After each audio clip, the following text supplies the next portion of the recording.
한자 이야기, 낱말 이야기 1006번째 시간입니다. 이번 시간은 우리가 자주 쓰는 말이죠.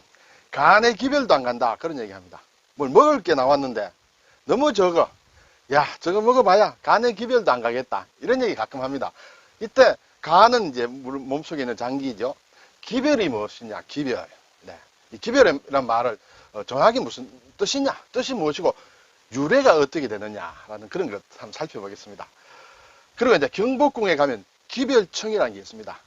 보통 이렇게 잘 보지 않고 지나가게 되는데 기별청이라는 곳이 있으니까 이 강의를 다 듣고 나서 나중에 경복궁 가실 때도 한번 찾아보면 어떨까 생각이 듭니다. 자, 기별이라는 것은 보통 우리가 연락한다, 통보한다, 통지한다 막 그런 얘기 많이 하죠.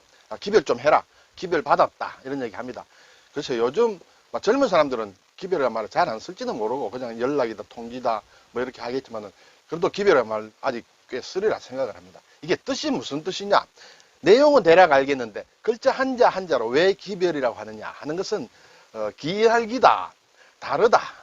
네. 소식은 소식인데 뭔가 다른 소식이다.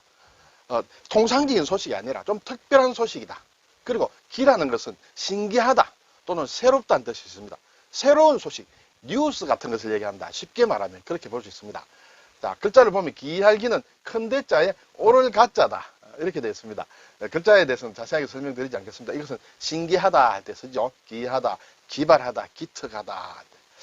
다르다는 것은 다를 별, 특별이다. 그렇죠? 네. 구별한다 할 때도 씁니다.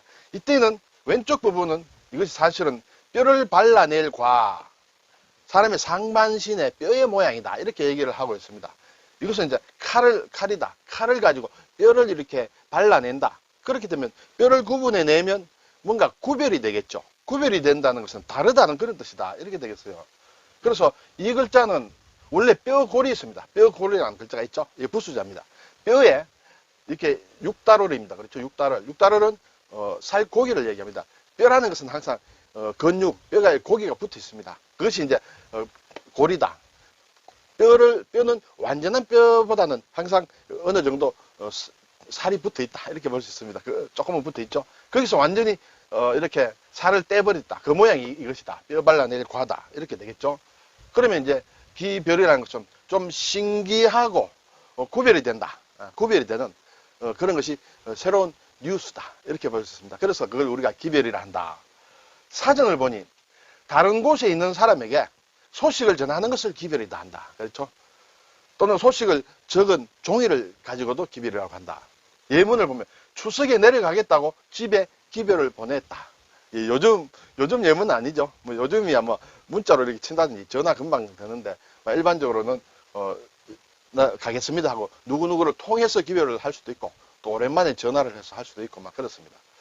자, 그런데 이제 여기에서 기별이라는 것은 어떤 내가 연락을 한다라는 그런 의미로 이제 많이 쓸 수 있죠. 근데 오늘 이제 제가 제목으로 내건 간의 기별도 안 간다. 간이라는 것은 이것을 얘기해요. 우리 몸속에 있는 간이에요. 간이라는 것은 해독 작용도 하고 또는 탄수화물도 저장을 하고 막 그런 기능이 있는 것 같아요. 자, 이것은 이제 먹은 것이 너무 적어 먹으나 마나 한 경우 그것을 우리가 뭘 먹어야 되는데 조금밖에 안 왔어. 그러면 간의 기별도 안 가. 뭐 그런 얘기 한다 이거죠. 흔히 얘기하는 코끼리 비스켓이다. 그 큰 코끼리한테 비스켓 하나 주는 거나 같다. 뭐 그런 비슷하죠. 자, 이 말이 이제 대략 알겠죠. 연락이다. 간에 연락이 안 간다. 그런 얘기예요.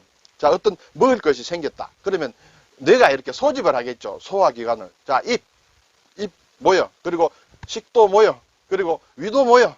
그리고 창자도 모여. 자, 이제 우리가 음식이 왔는데 이것을 어떻게 처리를 할까? 회의를 해보자.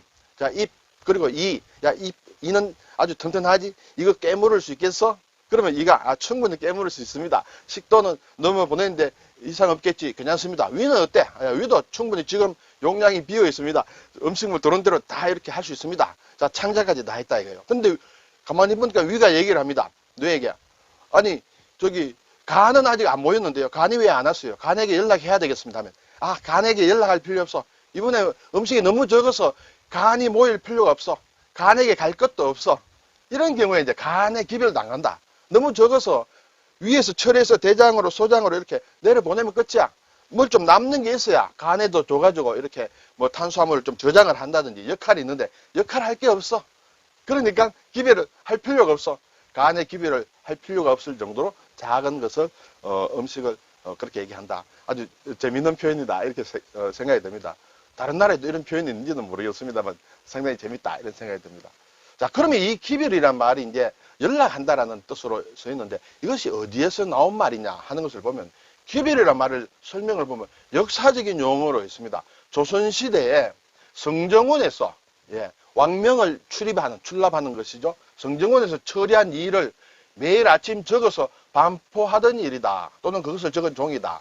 자, 우리나라는 예전부터 조선 왕조실록 굉장히 꼼꼼하게 잘 적었습니다. 그리고 또 성정원에서도 성정원 일기를 계속 꼼꼼하게 적어서 방대하게 이렇게 적었죠. 세계적으로 유례가 없는 그런 사료가 이렇게 있는데 그것을 매일매일 이제 어제 있었던 일을 다 적어서 중요한 것을 적어서 알릴 사람한테 다 알리는 것이에요. 정보를 공유하는 것이죠. 임금만 가지고 있는 것이 아니고 궁궐에만 놔두는 것이 아니고 각 지방관아 그리고 관련된 어떤 관리들이나 이런데 다 보내는 것이에요. 중요한 것은 다 적어서. 그렇죠? 그래서 좀 새롭고 좀 특별한 내용은 다 적어서 보내는 것이다. 그것을 기별이라고 했다는 것이죠.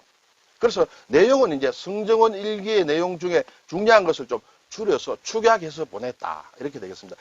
그것의 이름이 기별지 또는 기별이라고 했다. 이것은 지금으로 얘기하면 관보라고 볼 수 있습니다. 관보.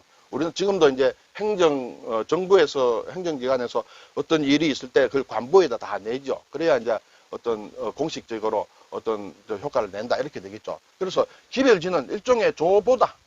조정에서 내는 알림이다. 조지다. 뭐 이렇게 얘기를 합니다. 이 기별이 뭐 옛날에 이렇게 인쇄를 한 것은 아니에요. 이렇게 보니까 이게 기별 또는 조본데 이렇게 한자 조금 더 넘는 이게 종이에다가 쭉 씁니다.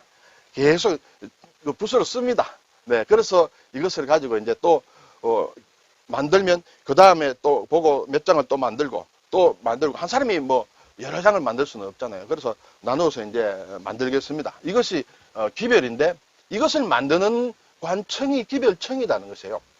왕명을 출납하는 기관인 성정원에서 매일 발행했던 조보를 기별이죠. 기별지를 만들던 곳이 기별청이라는 이 관청이 별도로 궁 안에 있었다는 것이에요. 그리고 이 기별지를 쓰던 사람들은 기별서리라고 한다. 기별서리가 몇 장을 써서 이렇게 나눠주면 또 그걸 보고 뺏겨 쓰고 막 이렇게 해서 막 보내고 이렇게 했죠.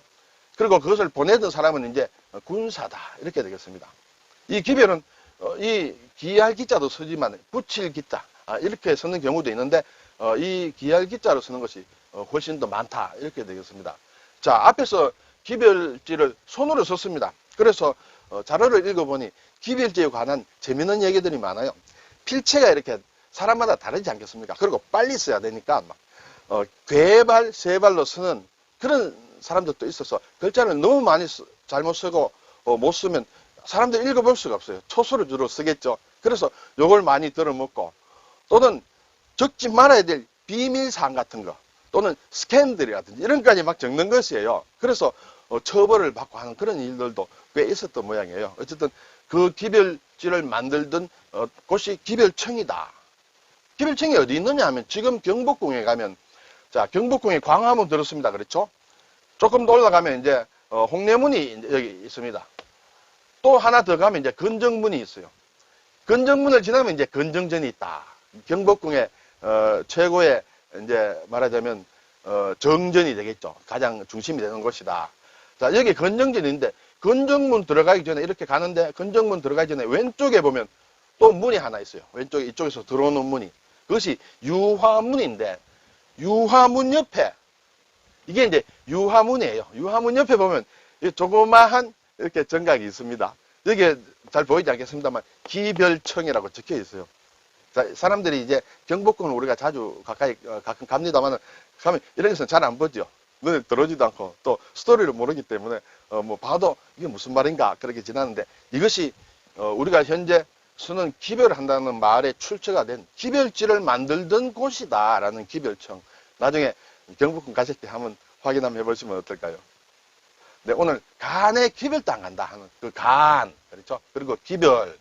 이 기별은 기별청에서 만들던 성정원 일기에 축약된 내용을 적어서 이렇게 반포를 하던 그 기별지, 그리고 또 기별, 거기에서 나온 말이다. 그것이 지금은 소식을 전한다 또는 연락을 한다라는 그런 의미로 주로 쓰이고 있다는 것을 한번 살펴봤습니다. 감사합니다.